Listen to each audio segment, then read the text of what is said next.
ஒரு டாக்டர் தன்னோட கிளினிக்ல ஒரு நோட்டீஸ் போர்ட் போட்டிருந்தார். அதில் நான் உங்களுக்கு கியூர் பண்ணிட்டேன்னா நீங்கள் எனக்கு 2000 rupees பே பண்ண, சப்போஸ் நான் பண்ண முடியலன்னா நான் 10,000 rupees உங்களுக்கு பே பண்ணுவேன் அப்படின்னு நோட்டீஸ் போர்ட் போட்டிருந்தாரு. இதை ஒரு லாயர் வந்து பார்க்குறாரு. பார்த்துட்டு அவ்வளோ அறிவாளியாக இருப்பாரா, ஒரு செக் பண்ணுவோம் அப்படின்ட்டு. அந்த லாயர் பேஷண்ட்டாக உள்ள வந்து, டாக்டர் எனக்கு ஸ்மெல் பண்ணுற சென்ஸே போயிடுச்சு, என்ன பண்ணுறது டாக்டர்னு கேட்டார். டாக்டர் உடனே நர்ஸை பார்த்து மெடிசன் 33 கொண்டு வாங்கன்னு சொன்னார். அதை லாயர் டேஸ்ட் பண்ண உடனே இது கேசோலின் அப்படின்னு சொல்லி ரொம்ப ஷாக்காக ரியாக்ஷன் கொடுத்தாரு. டாக்டர் சிரிச்சுட்டு உங்களுக்கு ஸ்மெல் பண்ணுற சென்ஸ்லாம் போகலை அப்படின்னு சொல்லிட்டு ஸோ 2000 பே பண்ணுங்கன்னு கேட்டார். Next day the same lawyer வந்து எனக்கு எதுவுமே ஞாபகம் இல்லை, என்னோட மெமரி பவர் போயிடுச்சு அப்படின்னு சொன்னார். டாக்டர் நர்ஸை பார்த்து மெடிசன் 33 எடுத்துகிட்டு வாங்கன்னு சொன்னார். மெடிசன் 33யா, அது கேசோலின் ஆச்சு அப்படின்னு சொன்னார். டாக்டர் மறுபடியும் உங்களுக்கு மெமரி பவர் ரீகெயின் ஆயிடுச்சு அப்படின்னு சொல்லி 2000 rupees கேட்டார்.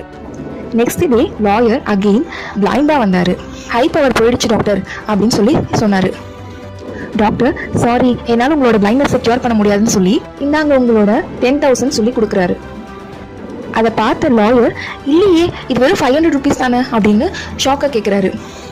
உடனே டாக்டர் சிரிச்சுட்டே சொல்கிறாரு, நீங்கள் பிளைண்ட் ஒன்றும் இல்லை அப்படின்ட்டு.